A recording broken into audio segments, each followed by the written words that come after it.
So we're talking about mission. We're thinking about Christian mission. We've been thinking about that in relation to Luke 14, where Jesus tells us the parable of the great banquet and the master who throws this banquet, and no one he invites comes, and so he says, go out into the highways and the byways. There's something that I want to read you. It's something that our mission team put together a couple of years ago, and it speaks about Christian mission. It says this: mission is a movement from God to the world.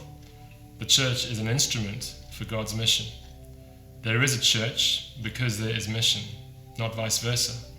We join in God's mission of reaching beyond the needs of the local congregation to proclaim the good news of Jesus Christ and make disciples in obedience to the Great Commission, led by love, serving with compassion to meet spiritual, social, and physical needs, with particular attention to the needs of the poor and disenfranchised, those whom Jesus described as the least of these.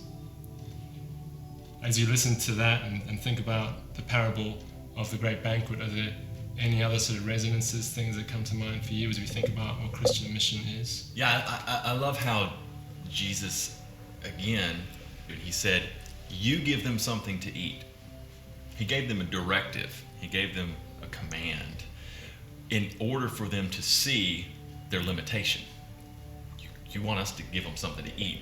If we can't, what do we have now but you?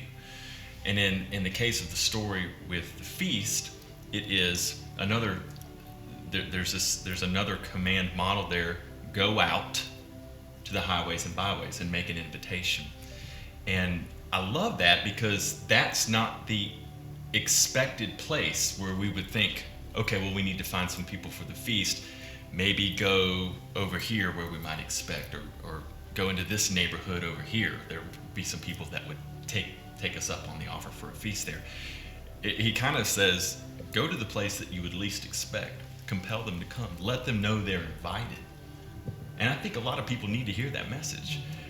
They're on the highways and byways. We come and invite them to a feast, invite them to a table, and they go, who, me? Are you sure you got the right person? Are you sure you're in the right place? I'm invited?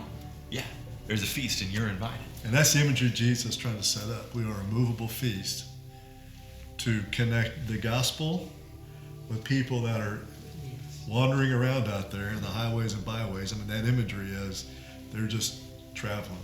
They're not rooted. They're not fixed anywhere. And we have this movable feast, this amazing gospel of a generous God to take to them.